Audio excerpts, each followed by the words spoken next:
सरकार नहीं अहंकार है। और जो श्रद्धांजलि में भेदभाव करते हो, जब लाखों लाख और करोड़ों लोग और करोड़ों परिवार इस आंदोलन से जुड़े हों, जिन बच्चों की जान गई उनके प्रति एक शब्द नहीं, श्रद्धांजलि तक नहीं, इससे बड़ा अहंकार क्या हो सकता है सरकार को। और जब बच्चे यहाँ आए हैं, छात्र नौजवान युवा जब यहाँ आए हैं और वो चाहते हैं सरकार कोई सुने, सरकार में अहंकार कितना कि सुनना भी नहीं चाहती है। सुनना तो दूर, अगर वो लोकसभा यहाँ तक आना चाहे अपनी बात कहने, तो लाठी और जो अन्याय कर सकते हैं, जो प्रताड़ना दे सकते हैं, वो दे रहे हैं।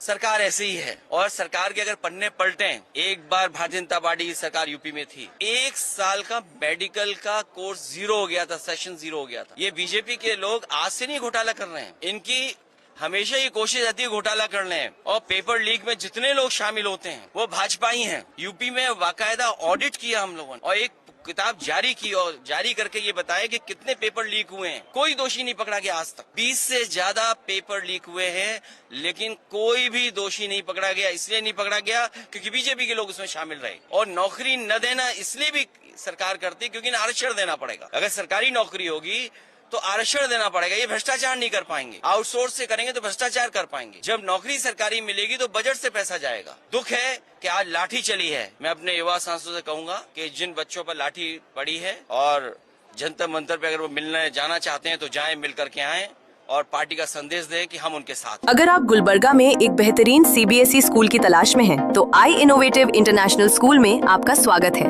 यहाँ मिलती है smart classes, experience teachers, labs और एक्टिविटी बेस्ड लर्निंग। LKG से 9th तक एडमिशंस ओपन है। ज्यादा जानकारी के लिए स्कूल विजिट करें।